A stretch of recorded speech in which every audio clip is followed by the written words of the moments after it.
Hello, everyone. My name is Joanne Lockwood, and I am your host for the Inclusion Bites podcast. In this series, I will be interviewing a number of amazing people and simply having a conversation around the subject of inclusion, belonging, and generally making the world a better place for everyone to thrive. If you'd like to join me in the future, then please do drop me a line to joe.lockwood@seechangehappen.co.uk. That's SEE changehappen.co.uk. You'll be able to catch up with all of the previous shows on iTunes, Spotify, and the usual places. So plug in your headphones, grab a decaf, and let's get going. Today is episode 20 with the title, Anti-Racism Isn't Rocket Science.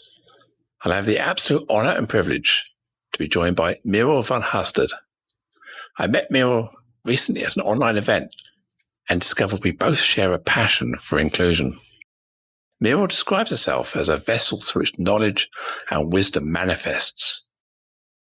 When I asked Merel to describe her superpower, she said she creates solid ground. Hello, Merel. Welcome to the show. Hey, Joe. Hi, Joe. Hey. Good to be here. And welcome. So who is Merel? Tell me a bit about yourself. Well, like you said, Merel van Hastert. I live in Rotterdam in the Netherlands. I'm a wise woman, a crone. I turned 51 just a couple of days ago. I'm a proud woman. I'm a single parent, and I have a beautiful son. That's me, and privately, and I have my own company called Solid Ground, which again comes back. We'll talk about that a little bit later. I do energy work and spiritual work, where I guide people through, any problems they have, something that comes up in their life when they get stuck. That's my my business. So you said you're a crone. I mean, I know of that word, but what do you mean by a wise woman and crone? Well, it's the one thing I've always been passionate about. As a little girl, I knew I was going to thrive when I was older, and I always wanted to be a wise woman, a crone, somebody with knowledge and sharing that knowledge, or being of service. Not even sharing knowledge that I have myself, but that comes through me. Like you said, I feel like a vessel where knowledge and wisdom comes through. I always wanted to be this, but it took me a very long time, well, of course, in years, but also to feel confident enough to stand my ground there. And now I'm 50. I'm this young new crone. Yay! I'm happy about that. So I'm actually finally in the place where I wanted to be. So yeah, that's. So you were born to be 50, basically. You were born to be in your 50s and have this lived experience that you can share and amplify for others. Yeah. I've always wanted to be this, and I'm feeling like I've got a lot more years to go. So I'm finally there. This has all been preparation before it. So when I turned 30, I didn't have that like, oh God, I'm turning 30, I'm turning old. I'm actually quite going like, yay, finally. Superb. I know what you mean. You have this sort of, each decade, you find something more about yourself, don't you? And I think I've certainly learned a lot more about myself since I turned 50. And you become, I think 50 is the new 40. We used to say this about our 40s, but I think we're much wiser now in our 50s. And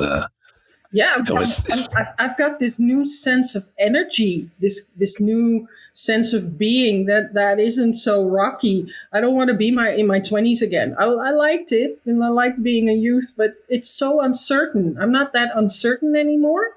I know who I am and what the world, so I can now exchange between the world and me more than I could when I was younger. And I've got something to say, I've got some, and not just stuff that I've learned, but also I listen much better to people. I know, because you're not constantly taking it personal, because I know who I am. I've learned. Very good point. Yes, I think we've stopped trying to be anybody else other than ourselves, haven't we? We don't need to be. We've been other people all our lives, a parent, a child, a sibling, and now we're us, aren't we? I think that's where it comes in. Yeah, it's a fantastic, very good age. So I actually think it's better than I thought it was. Of course, as a young girl, you don't know what it's like. Over a young person, you don't know what that's going to be like. But it's actually, I want to tell my younger self, or even other young people, going like, "But this is awesome! this hurry, awesome. Come 50 quickly, yeah, I know. Don't worry about it. No. It's good. Yeah, welcome to the club. Yay! Fantastic. So we got chatting the other day at this online event, and anti-racism is something that we as white people probably don't understand enough. So why isn't it rocket science? Why isn't it rocket science?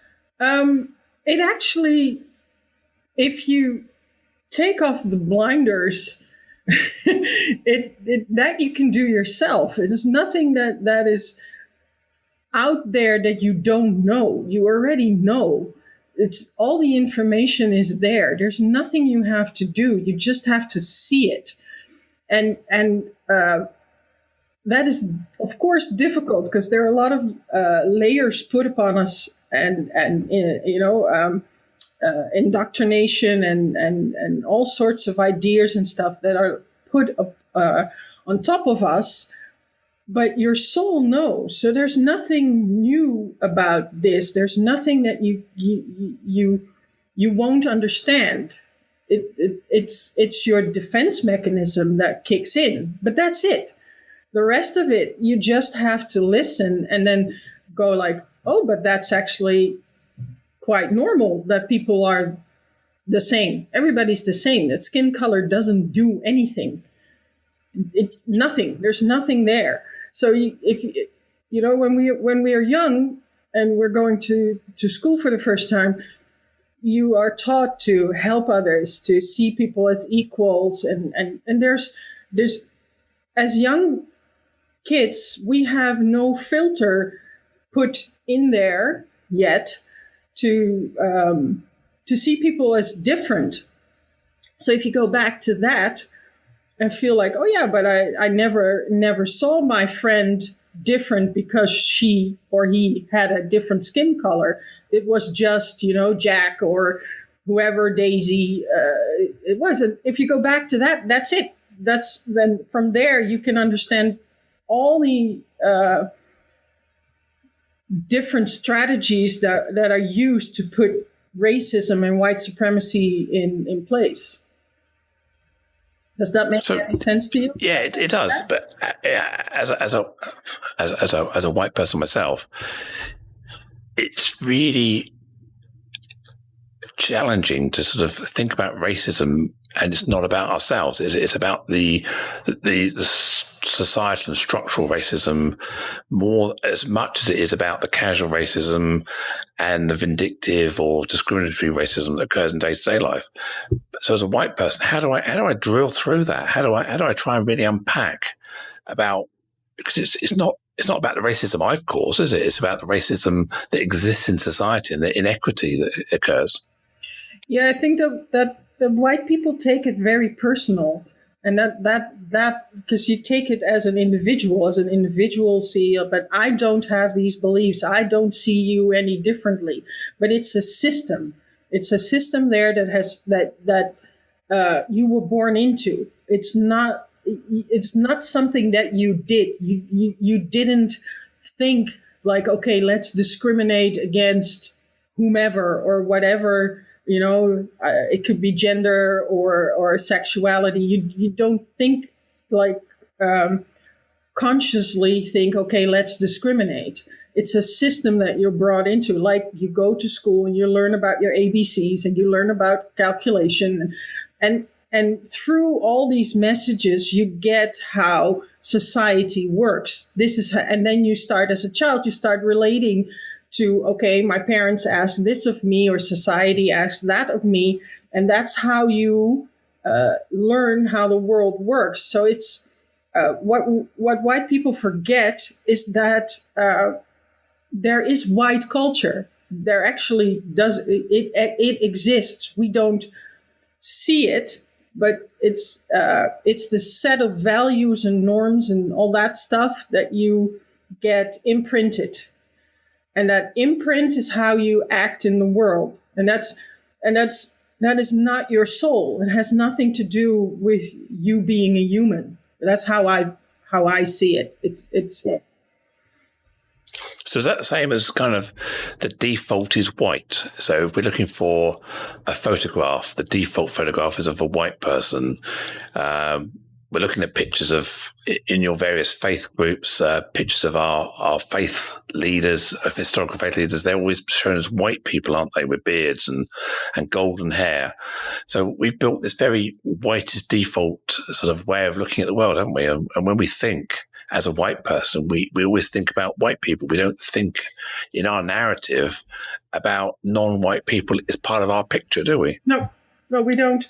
It's you don't even realize that it happens because you're so used to all the books being with the same pictures and the movies being about there are a little bit of in the background or on the edges. There are some people of color there, like it's like that there's a little bit of a blanket of the world with different groups, but the narrative is white, but we never call it that way. We never mention it that it's that you are a specific group, and that's part of that. That's where the how do you say that decolonization starts, when dismantling starts.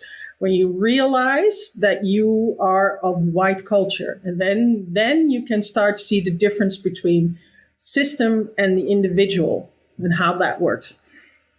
I mean, you're aware of my gender transition and my background, and I didn't, in the same way we see white as default, we often see male as default as well in a lot of narratives in movies and the heroes. And when we're looking at roles and expectations, man is kind of the default.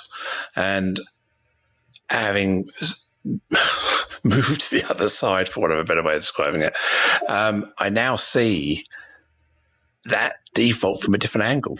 Whereas once I was immersed in that and saw no problem, now I'm now feeling the wind in my face as I travel, of seeing all this inequity of representation. So, and I don't want to get off the topic of racism, and I'm not trying to talk here about gender, but I think unless you've come out of a place where you are in the default and gone to a place where you're not the default, you cannot understand what it's like to be the default, if that makes sense. So for white people like ourselves, we can never stop being white. And therefore, our privilege is the same as water and oxygen. It's all around us and we can't tell it's there because we can't see it. Yeah, you can never get away from it. It is not something that you take off. It is the privilege is there. You can't put it away. You can't say to when you're going through security at an airport, say to this officer that's standing there, "Well, treat me like the person you did with the different skin color." And it doesn't work that way. So that's also why you don't see it.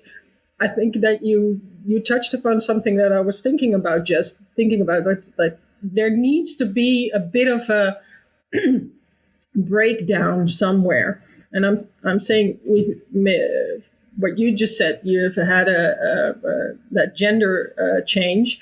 I've had some breakdown in my life too, like divorce and losing a job when the crisis went on about 10 years ago. It started an economical crisis. There needs to be a bit of a breakdown that gives you an entry towards seeing the world a little bit, the larger scope of the world. So strangely enough, you have an advantage when you are not the standard in the world. Like in white people, there's a standard. We have a hierarchy within white people too. But nobody fully fits this standard, but the amount that you don't fit into that standard gives you the opportunity to see from a different point of view, see different perspectives. That means that you can pick up on different perspectives, and then you start seeing. Then you can. It's like something that you turn out of yourself. That's not the right word. You zoom out of yourself a little bit, and that's this breakdown of norms and values that helps you to see other plights, other narratives. So, if you look at some of the terminology and phraseologies that's evolved over the years, so we talk about people of colour, POC, we talk about BAME, we talk about BME, we now talk about BIPOC, we talk all these sort of various terms for categorising people who are not white, whereas there is no kind of categorisation as such for whiteness, is there? We don't talk about a bit white or very white or English white or brown or French white. We just are, aren't we? Again, it's default. Where and some of these terms I understand are quite maybe not offensive to some people, but they certainly are stereotyping people. They're grouping people. That not every person who is not white is the same, and we kind of marginalise and erase lived experiences by categorising people as Black, Asian, minority, ethnics, and it's kind of that so understates people's lived experience as a community, doesn't it?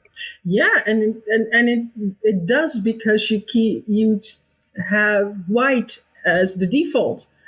It all is related to as not white, or it's a default, and the centering is still white. That is like you put yourself in the center of the world, and then everything has to relate to you. And that's how we do it at first. It's really weird, actually. Yeah, I think I started laughing like a little bit white, less white, that kind of thing. It actually there is a little bit of it, because I live in the Netherlands, and we have some Polish people here. We don't consider them white. We consider them foreigners. It's so there is a hierarchy within white. I had this conversation about a year ago with someone, and we're talking about inclusion. And there are good immigrants and there are bad immigrants, aren't there? And I was talking to this person who was Dutch themselves, and I said, well, as a Dutch person in the UK, you're a good immigrant. We like Dutch people. French people we make our own jokes about, and Germans we make our own jokes about, and Italians we make other jokes around. But if you came from the sort of the old Eastern Europe, Poland, Romania, Bulgaria, Albania, anywhere that is maybe east of Germany, effectively, what would be considered maybe part of the Soviet Union or part of that kind of sort of 70s image of communism. Yeah. We see these people as less intelligent. We see them as chancers, often maybe more crooked, and we cast these doubts on people who are not good immigrants. And it's shocking to hear the language in the media, the way that people are described, and the way that their accents are kind of demonized in a way.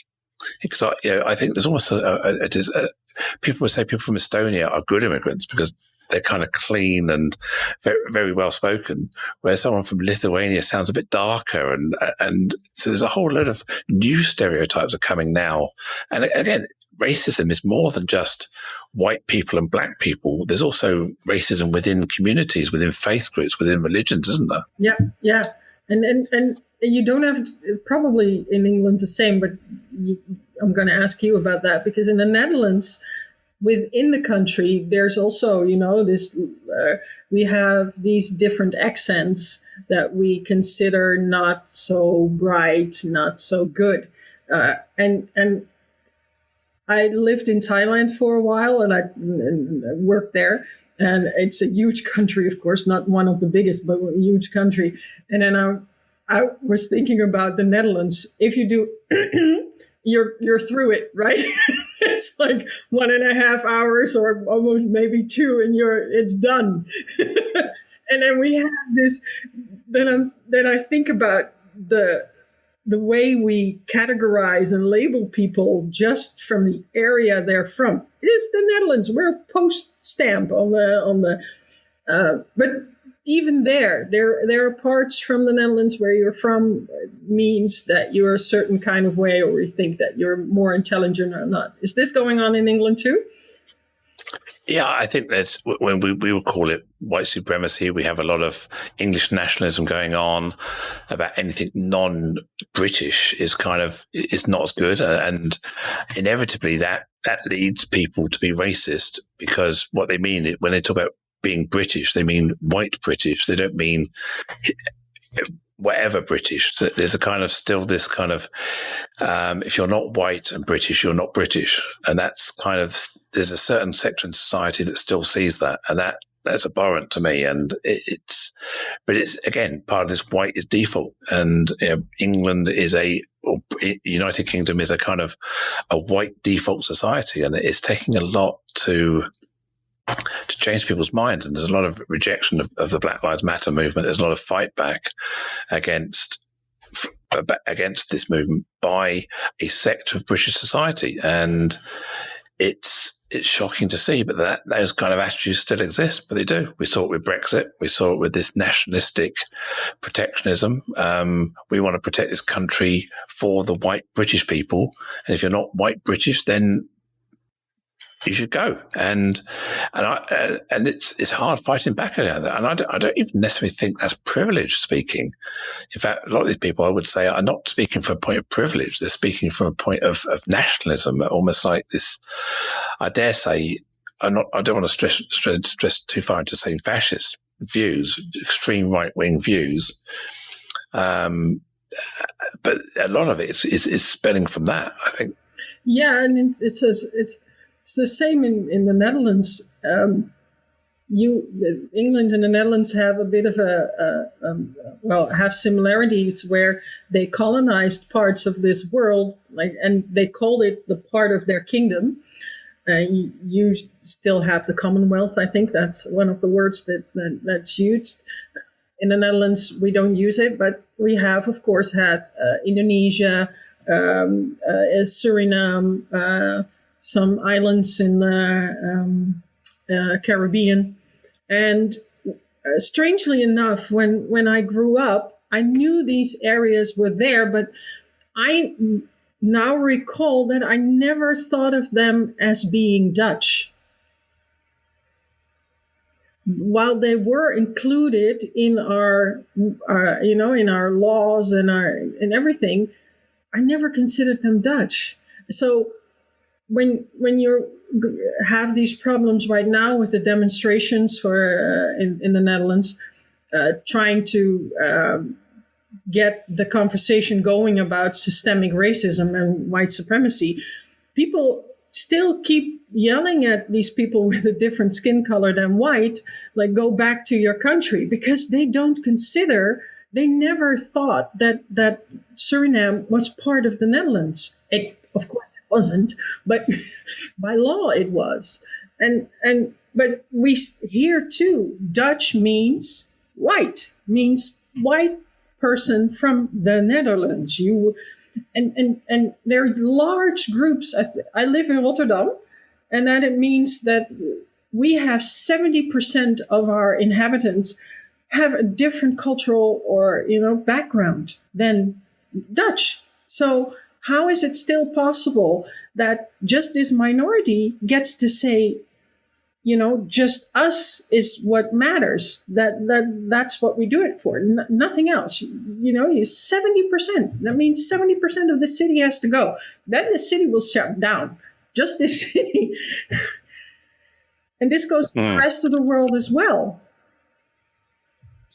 Yeah, I mean, you're touching on colonialism now, which is so the Brits, the Dutch, the Portuguese, the Spanish, And even if you think about the Italians and the Roman Empire, there's been a lot of colonialism going on by white Europeans, if you like, trading religion for wealth. And we give you our religion and destroy your culture, and we steal your wealth and your heritage.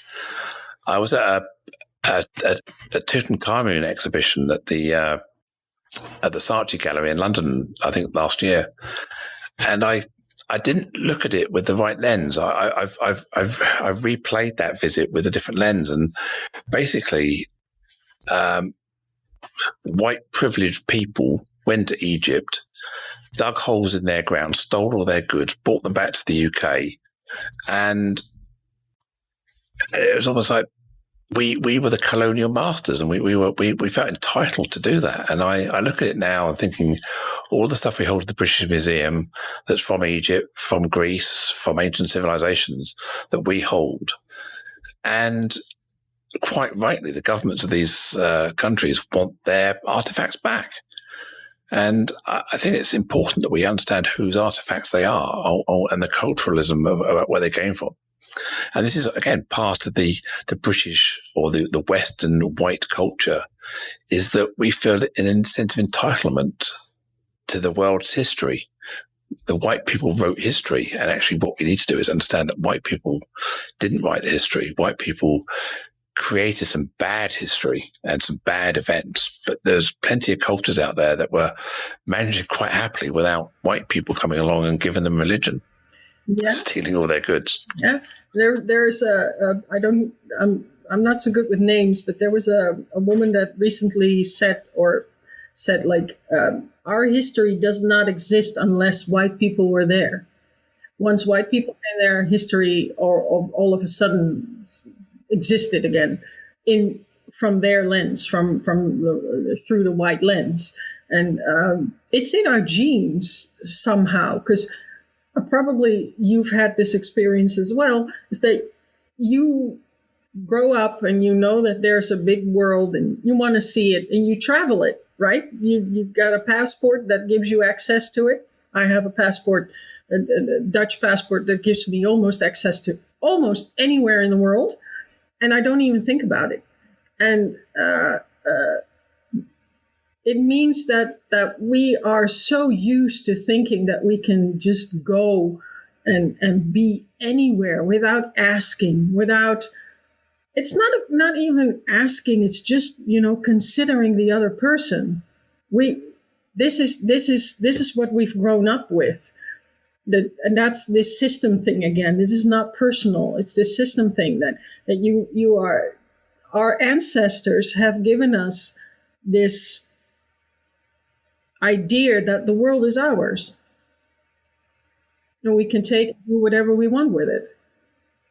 And just to mention, because there's going to be criticism here, it happens every time, and that is like, but in all those countries and years before racism, like slavery came, all these other cultures also did enslave people and stuff. Yeah, that happened too, but the Dutch, the English, the Spanish, the Portuguese, the French, what we did was we made it a worldwide economy. We made it we put it on a global scale. That is what, to me, what racism is. We made it our default economy. Yeah, and we built the wealth of our country off the back of that. Yeah. So our power and privilege today has actually been built off the wealth that we plundered and appropriated from these other cultures. Yeah, and we spread it worldwide. We spread it globally. Yeah. And of course, there was, the Chinese and the Mongolians with Genghis Khan, or how do you say that? And there are, there Middle Eastern cultures that had black people from Africa as slaves. And all that existed. But we've, around about 1400s, we started to lift it through to a level that is where we are now. That's a continuum. We also started using science to justify it. Yeah. I was reading some shocking journals, some summary journals from the 1900s, where eminent professors and scientists of the time were measuring people's skulls and determining that white men had to be more intelligent because of their skull shape. Black people, because of the way their skull was developing and the size and proportions, meant their brain could never be as intelligent as a white person's. And even at the same time, we were looking at women's skulls and saying that women couldn't be as intelligent as a man because of the shape and size of their skull. So we were using science to justify white supremacy. And that narrative has continued in that feeling that white people are more intelligent, black people or non-white people, non-men, are less intelligent because there's no way their brain capacity can be as good as a white person, a white man's. And we've seen that through this sort of kind of white Victorian Edwardian privilege in the UK being propagated, that this is a high privileged society that has this entitled belief that they are better. Yeah, we think we've evolved.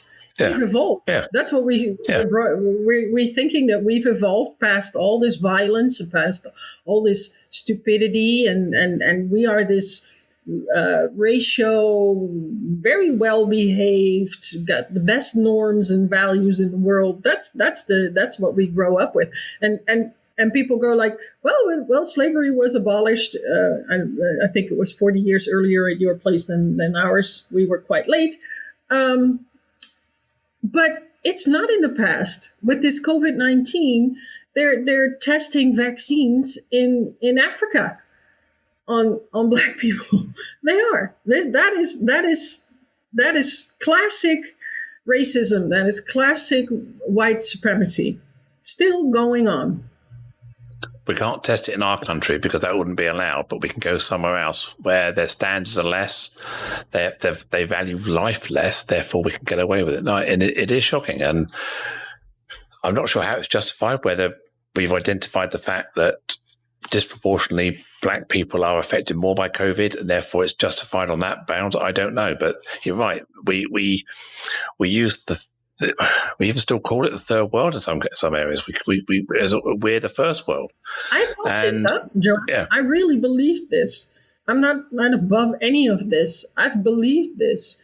I thought indeed that we in the West, this Western, and we're talking some specific countries, right? England, the Netherlands, Germany, Denmark, the Scandinavian, France, Spain and Portugal, and a little bit of Italy and Switzerland. That's it. That whole little bit. And I thought we had it going on. I really thought we had democracy, we have ratio, we have science, we're living in a safe country.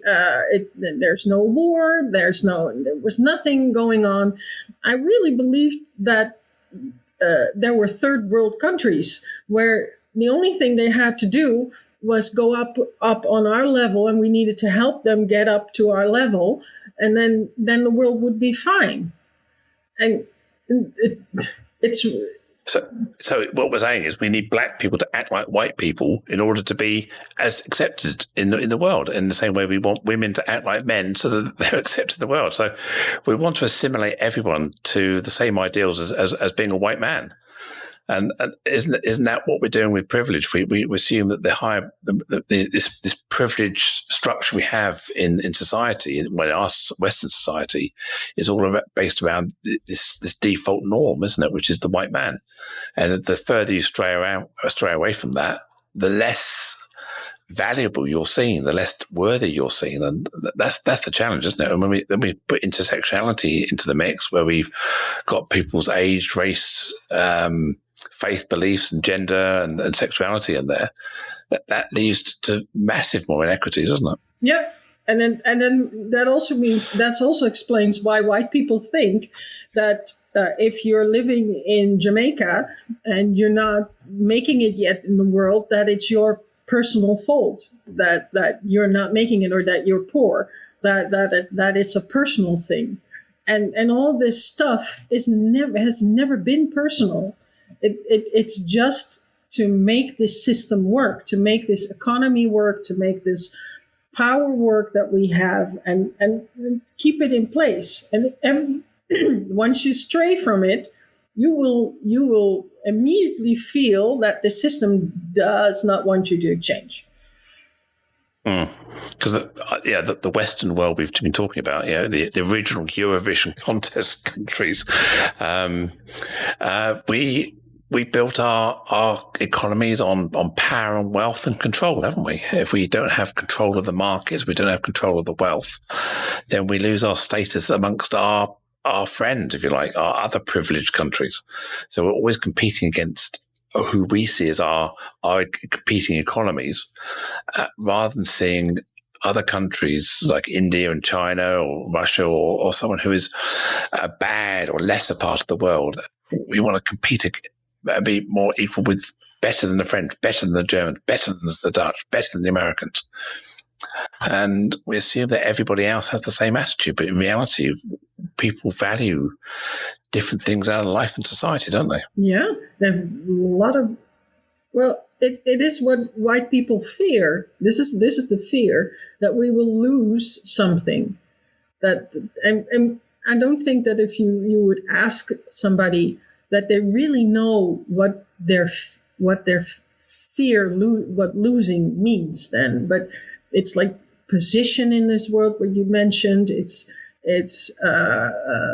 we think that we're going to fall back to a lesser standard somehow. This is what we think. But that's only because we see other cultures and other parts of the world as less as us.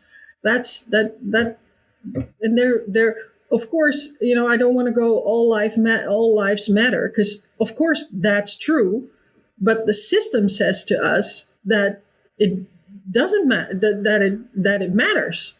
And it matters where you come from. And that's why we think that the rest of the world is strange and violent, and people have values and norms that are not ours, so then there must be bad. If you step away from that, you will find that people have, of course, other values and other ideas about life. And that could actually be enriching. It is enriching to have people think differently than you. And it's not a step back. Everything that comes into our country, the Netherlands, and I'm assuming it's the same in England, if more people with the Islam faith come in, we immediately think, oh, but that will we will start oppressing women again. Our feministic ideas will take a plunge. It's not true. It is not true. No, but the media, it feeds us this stuff right back from as soon as television was invented, the movies were invented, the newspapers. The media have been creating stories that sell newspapers, they sell films, and the reason they sell is because they create conflict, they create challenge, they create some narrative that is different to everyday life. I was speaking to an editor of a Sunday paper, a national Sunday paper in the UK, about something recently, and they basically said to me that the anti-brigade have something to talk about, whereas the people who are just getting on with their lives is no story. Person gets up in the morning, smiles, goes to work, comes home, puts kids to bed, goes to sleep. It's not news. So unless you're creating news and creating some debate or creating some challenge, you're not newsworthy. So the media is picking up on these stories of the Middle East, these stories of China, these stories of Russia, these stories of people who are different to us, and almost saying we are the default, these people are different, and creating a story about it. So no wonder we've been fed these images of poor people in Africa with flies and pot bellies and need of our support for drought, and then painting their countries as dictators and backwards. And we somehow talk about them being at risk of nuclear weapons. How can we trust these people with weapons? We see as them running in the street with firing rifles in the air and acting like, the media is almost saying acting like savages. We can't trust these people. So this is what the media is putting into our living rooms every day. How often do we stop and walk a step back and go, actually, they're not? But now we see people from Syria, from other countries, Afghanistan, as refugees. We see these highly intelligent business people who are now reduced to carrying all their possessions on their back with their families and walking for hundreds of miles to try and find a better life. And we just see them as scrounging peasants. That's what the media is portraying them. We don't see the lived experience behind these people, the story of tragedy about how these people from fantastic communities have lost everything through war, through no fault of their own, being displaced. And we're devaluing them, aren't we? And that's what the media is telling us. It's like an intravenous every day. It's like that's what you call it, right? Like you get this. Or microaggression, little pinpricks all the time, yeah. It drips into us every single day, and that's how we see the world, and that's what creates this fear. That's why white people are so scared right now, because the bad people are coming for us, and they want our world. They want what, and we've created all this. We've created all this. If you take all their wealth and destroy everything, of course they're going to go like, well, hey, you said this is the first world, and all this wealth is here. We're coming, and it's not they're gold diggers. These people would love to go home. They really would love to go home back to their own countries and live there, raise their kids within their families and that stuff. It's not they're not coming for us. There's no storyline there. Like you said, it's created with these images, and we bombard it, and that we have to save them. That's this white saviorism. There's a whole structure of beliefs and ideas and feelings and emotions that are constantly being triggered in us. They're tapping into it every single day, just to keep this trigger going. It's trauma. It's actually trauma triggering. They're going to keep doing it so that we keep saying like, no, shut our borders for these refugees. Our country is too full. And I was in the south of France recently, and I was flying over the ocean there, what's called the same ocean that people use. The English Channel, or from Turkey to Greece. The Adriatic, is it? The Adriatic, is it? I'm not really sure, but the same ocean. And I remember going there as a child, thinking, "Oh, this lovely place." And now I'm flying over it, and I'm thinking, "But we're letting people die there because of our ideas." That's the only thing. That's the only reason that is happening. And it's upon us to change our own minds, and we can. We're intelligent human beings. We can. If you create, it's very simple to me. If you create one set of rules, you can also create another set of rules. You can just chuck it and just say, okay, let's do it differently. It's possible.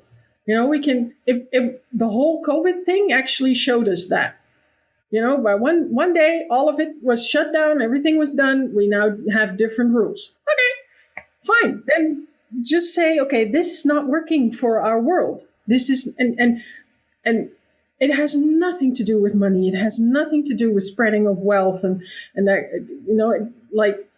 that is a thing. It isn't a thing. This whole economy is just in our heads. At least that's what I think. It might be very simple to say it like that, but that's how I view it. It's really simple. Well, we start off this podcast by calling the title "Anti-Racism Work is Not Rocket Science," and the more we're talking about it, it is a bit of rocket science. There's a lot in it, isn't there, that we need to get our heads around, and it's not something we just pick off a menu and say, oh, "This is how I do it." There's a lot of unpacking to do. So, why is it so hard for white people to talk about racism? What are the big obstacles that you see? First of all, what you mentioned earlier is that you are in it. You are white, so that makes it difficult to see it. So that's a challenge. It doesn't mean that you can't come to a point where you start thinking differently, or you change your thinking around certain stuff. But that's you. We are not used to being viewed as a group, white people as a group, as a culture. That's the first thing. If you would do that, say, okay, like we do with other cultures, like with names you mentioned earlier, the labels that we have. If you just say, okay, if I am a group, if I am white from white culture, what does that mean for the rest of the world? Then you have an entrance to start unpacking. And why it is difficult, there are a couple of things why it's difficult. I have no full extent, but one of the things is people from other cultures say to us, like, well, you are in the position of power, you can change things. But strangely enough, within white culture, this is what I've discovered, is we talk of this freedom of speech, that we have this ability and freedom to share our thoughts and all this, and yes, there is. You can share it, but actually, if you look at it, it's not. It's really frowned upon to go against authority. Within white culture, it is not okay to challenge authority. We say it is. And then you get these nice groups that have this, they're contained in within an ideology or stuff, and we tolerate it, but actually go against our leaders, and that starts young, right? That's not just our government, but that's starts young within our families, within school. There's authority, always authority, and it's not good it's not okay to challenge it. So this is what white people feel, is when they say, like, oh, but maybe this point of view is not really what the world is like, and I'm starting to question it. You immediately feel this going, like, okay, if I do that, then I'll be placed outside of the group. And we are trained to stay within the herd. That is what we are trained to do. And this means if you do anti-racism work or start even thinking about it, like equality or inclusion, then immediately you feel that you are placed outside of this group. And you are taught from a very early age that you're nothing without family. You're nothing. And I'm sure you can relate to it. I can relate to it from in instances in my life. That I've placed myself outside of the group, and then you're alone, and that is a scary thing for a human being, to be alone with this massive force of structure and system that is going against you, and being able to step out of it and say, okay, but I'm okay here. That is difficult. That is the big challenge. Yeah, I think what I'm feeling myself is that whilst I myself have not directly been racist, directly caused racism, I obviously, as a white person, I benefit from being the default. But it's extremely challenging for an individual to influence the social construct as an individual of racism, the social construct of society. So it's not just something we can do within an organization and within a business. We ourselves can promote anti-racism. We can talk about how we can do this. But how do we, as white people who want to do something about this, change society itself? Because that's fundamentally what we're talking about here. This is not a tweak. This is a fundamental realignment. Yeah, it's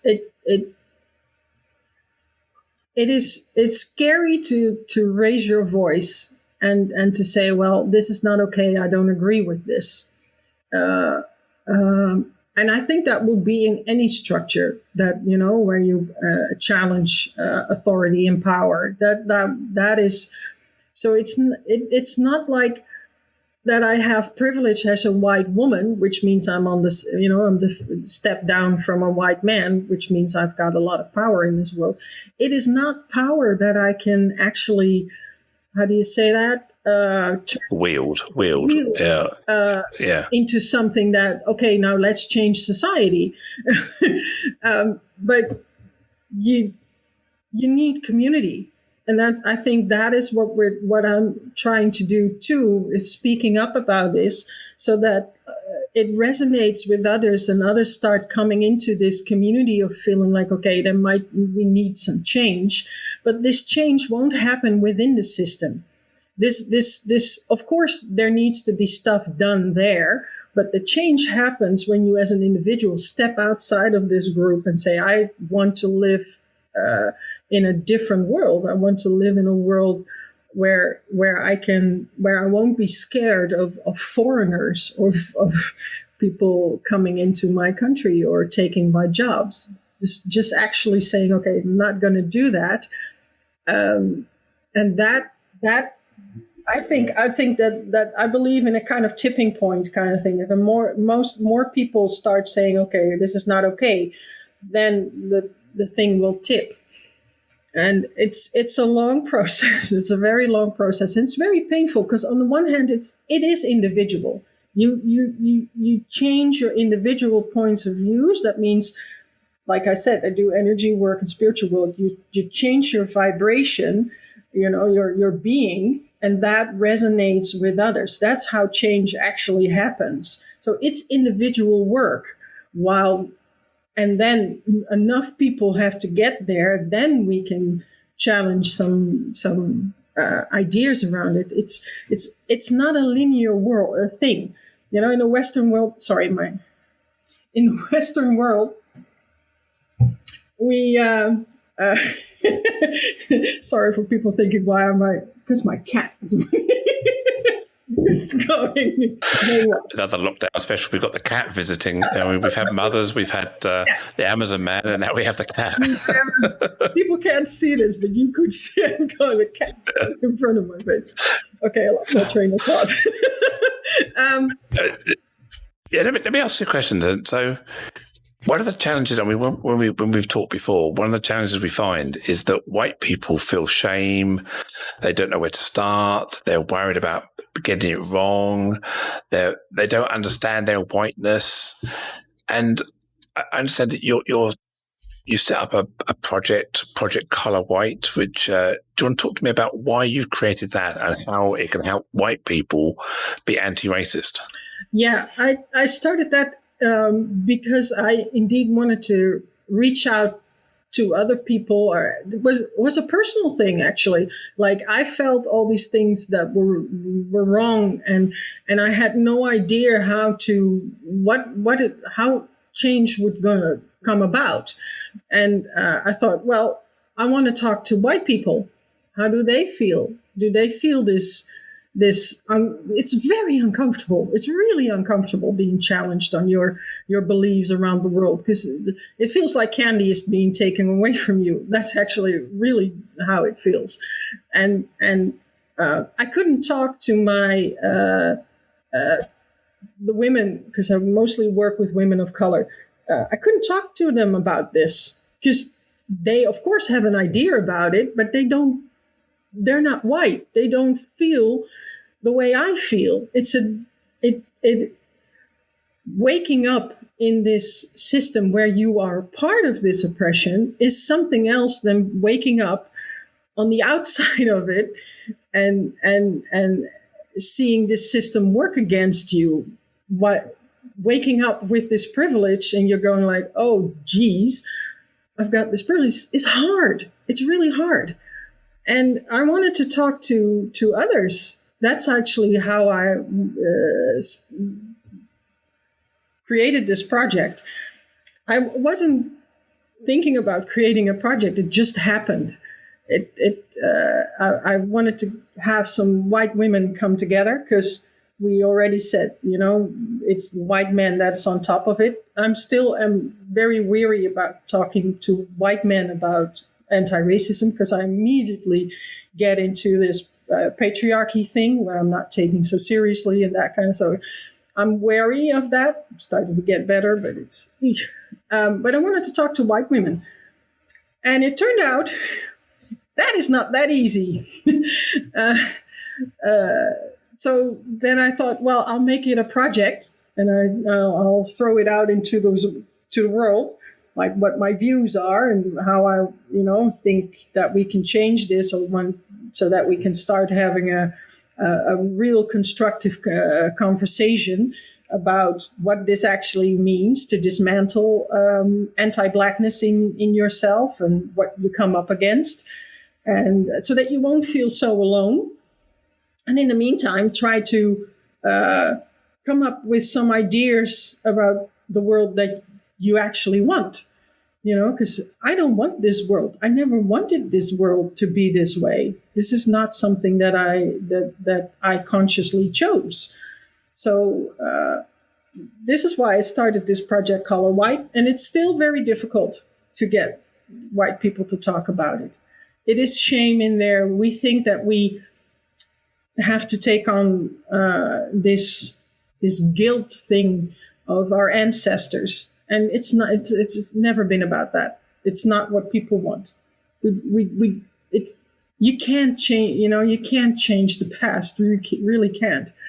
I have ancestors who've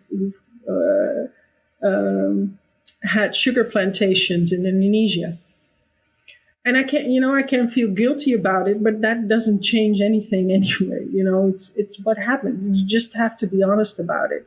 That this is a part of it. And that's how you need to talk. And this is something that we, as Western culture, we still don't do so well. I'm nervous about having a conversation about anti-racism. I'm not an expert. Where do I start? What if I say something? So I think many white people are uncomfortable having this conversation because they don't feel they've got no anchor of their perspective, and I think when we were talking about your project Color White, it was trying to create a safe space for white people to not know, white people to not be sure about how to have conversations without the fear of upsetting somebody else who maybe is part of that conversation. So it's almost like a safe space to explore whiteness, because we have many communities where people who are not white, black people, people of color, brown people, they come together and they have a passion to change the world, whereas white people effectively are trying to change themselves, which is a lot harder sometimes than trying to change the world. The enemy is ourselves, effectively, and that's what you're doing. Is you're almost battling your own infrastructure, your own family, your own friends, and people don't always have the tools, because as humans we like to agree with each other, we like to have easy conversations, we want to be superficial. But to actually start almost being paternal, maternal, or even matronizing or patronizing somebody by talking to them in a way about racism is not comfortable in our nature, is it? No, and you don't like to admit that you're fearful. I have these currently. I do these. I call it "Let's Sit and Talk." I go out into a public space outside. Usually, I sit down 2 stools and with the COVID, a meter and 1.5 meters apart, and I invite people to come and sit down and talk to me about it. And so that's all, again, creating a safe space. And there was this conversation recently I had with a white man, and he said, but I am afraid of losing what I have because I'm actually comfortable with what I have. I said, yeah, that's okay to feel. And to have this kind of conversation in a mixed group is difficult because you admit to to this fear that keeps other people outside of your network or stuff, and so they get triggered on a different level, while you need to own this feeling of fear, these emotions that you have around it. There are a lot of emotions you're going to have. I remember going through different steps of what white fragility means, what white tears means, and how that comes up in me. And I remember sitting there for, I think, a week it was, of feeling no ground beneath me anymore. Like everything I believed in had gone, and I didn't know what this new thing was going to look like. I still don't know. So yeah, that also in me, there's still some fear. So because I was cheering about being 51. It also means that I've for 51 years been living in a certain way, and I need to give it up. And that's not fun. Like you said, we're not changing the rest of the world. We're changing ourselves, which is, that is the fear. So you need the safe spaces. We need lots more safe spaces. And we need to figure out how, for white people, there is an urgency to this. Why to do this? Why do we need to change? Because, you and me, we can withdraw ourselves and say, okay, we don't want to do this fight. We don't want to talk about inclusion. We don't want to, we can withdraw in our lives. We can live happily ever after. In Dutch, we say, na ons de zonsvloed, which means after us, whatever, I'll just live my life. And I can do that. I don't have to do this. I don't have to change the world because it's working for me in a certain way. And actually having to realize that this discrimination, this thing that we have learned to do, is actually causing us all these problems that are in this world. So there is an urgency for us to do it. It's I will say it dramatically, it's our souls that are at risk here. For sure. I mean, one phrase I use myself is holistic, active, and deliberate. And that's about inclusion. We have to be deliberate about it and active.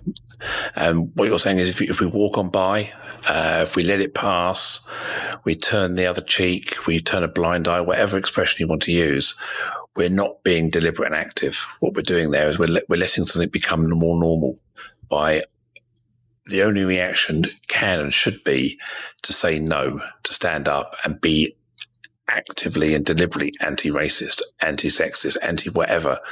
Because the moment we let it pass, we give permission for it to happen again. And at some point, it escalates. So I think you're right. It's incumbent on each of us to take an anti-stance and the oxymoron or is the be intolerant of intolerance, which is a paradox in itself. So, but you have to, where intolerance lays, we can't be tolerant of anyone's intolerance. And anti-racism is just a good example where we need to be intolerant of any racism and actively and deliberately.